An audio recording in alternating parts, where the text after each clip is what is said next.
Marselni ularning maydonida qanday qilib yengganingiz haqida nima deya olasiz?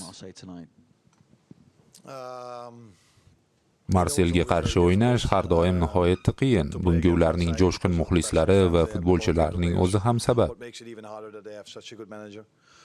Ammo eng murakkab jihati shundaki, ularda juda kuchli murabbiy bor. U har doim jamoaga yaxshi darajada o'yin qo'yadi. Biz bunga tayyor edik. O'ylaymanki, birinchi bo'limda to'pni 3-4 marta juda istiqbolli vaziyatlarda olib qo'yganimiz ko'rindi.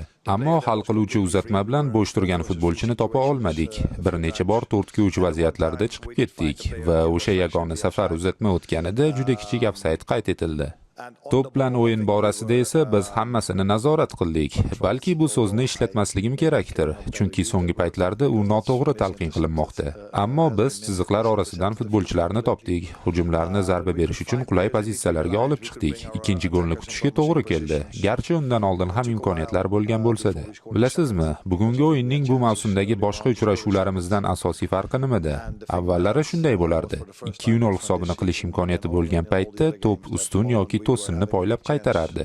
Oradan 10 soniya o'tib esa raqib javob golini urardi va biz shikoyat qilishga tushardik. Bugun esa aksincha bo'ldi. Bizning vaziyatimizdan keyin ular gol ura olmadi. Biz esa hisobni 2-0 va 3-0 ga yetkazdik.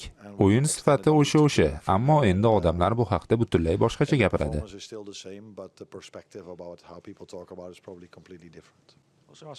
Salohning qaytishi haqida nima deysiz?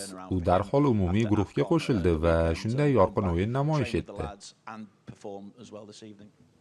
Unga juda katta yordam berayotgan jihat biz bilan anchadan beri birga ekanidir. U sheriklarini juda yaxshi biladi va biz qanday futbol o'ynashni xohlayotganimizni mukammal tushunadi.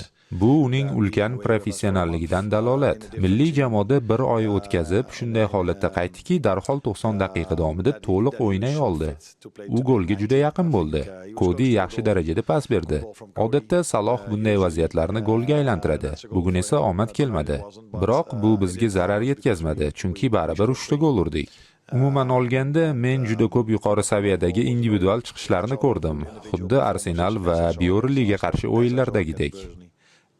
Ammo alohida ta'kidlashni istaydigan futbolchim Joe Gomez.